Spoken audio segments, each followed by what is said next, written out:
বাচ্চারা চিকেন খেতে এতই পছন্দ করে যে মাঝে মাঝে যদি তাদের নতুন কিছু রান্না করে দেওয়া যায় তাহলে তো কোনো কথাই নেই। বাচ্চাদের কথা মাথায় রেখে আজকে আমি তাদের জন্য ক্রিমি তাওয়া চিকেন তৈরি করে দেখাবো। ক্রিমি তাওয়া চিকেন তৈরি করার জন্য এখানে আমি 600 গ্রাম চিকেন বড় টুকরো করে কেটে ভালো করে ধুয়ে নিয়েছি। এবার এর সাথে দিয়ে দিচ্ছি স্বাদ মতো লবণ, 1 চা চামচ আদা বাটা আর 1 চা চামচ রসুন বাটা দিয়ে ভালো করে মেখে নিচ্ছি। মেখে নেওয়া হয়ে গিয়েছে। এবার এটাকে আমি এভাবেই 10 মিনিটের জন্য রেখে দিব। এবার ক্রিম তৈরি করার জন্য বাটিতে নিয়ে নিচ্ছি 1 কাপ টক দই আর 2 টেবিল চামচ ক্রিম দিয়ে ভালো করে মিশিয়ে নিচ্ছি। ক্রিমটা দইয়ের সাথে ভালো করে মিশিয়ে নেওয়ার পর এবার এর সাথে দিয়ে দিচ্ছি আধা চা চামচ লবণ, 1 চা চামচ ধনে গুঁড়ো, 1 চা চামচ লাল মরিচের গুঁড়ো, 1 চা চামচ ভাজা জিরে গুঁড়ো, আধা চা চামচ গরম মশলার গুঁড়ো ও 1 চা চামচ কসুরি মেথি দিয়ে ভালো করে মিশিয়ে নিচ্ছি। মশলাটাকে ভালো করে মিশিয়ে নেওয়ার পর এবার এর মধ্যে 1 চা চামচ কালো গোলমরিচের গুঁড়ো দিয়ে আবারও খুব ভালো করে মিশিয়ে নিচ্ছি। এখন তৈরি করে রাখা এই মিশ্রণটা চিকেনের মধ্যে দিয়ে আবারও খুব ভালো করে মেখে নিচ্ছি।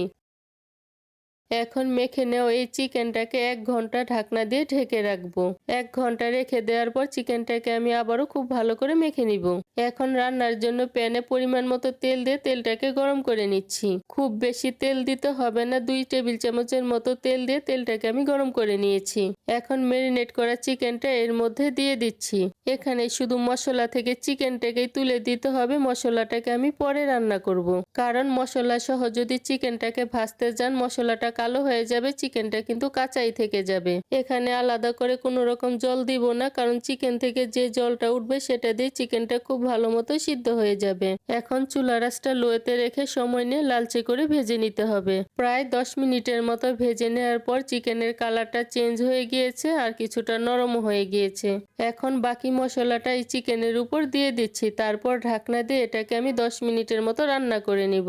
আর এই 10 মিনিটের মাঝে চিকেনটাকে আমি আরো একবার উল্টে দিব। প্রায় 10 মিনিটের মতো ঢাকনা দিয়ে ঢেকে রাখার পর চিকেনটা সিদ্ধ হয়ে ক্রিমি ভাব হয়ে এসেছে।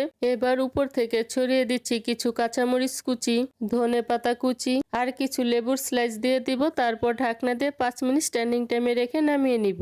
ব্যাস তৈরি হয়ে গিয়েছে বাচ্চাদের জন্য ক্রিমি তাওয়া চিকেন। আজকের এই সহজভাবে তৈরি ক্রিমি তাওয়া চিকেনের রেসিপিটি যদি ভালো লেগে থাকে তাহলে আমার চ্যানেলটিকে সাবস্ক্রাইব করে পাশে থাকা বেল আইকনে প্রেস করতে ভুলবেন না। এতে করে আমি যে নতুন নতুন রেসিপি আপলোড করব সবার আগে নোটিফিকেশন আপনি পেয়ে যাবেন। আজকের মতো এখানেই বিদায় নিচ্ছি। দেখা হচ্ছে পরবর্তী নতুন কোনো রেসিপিতে।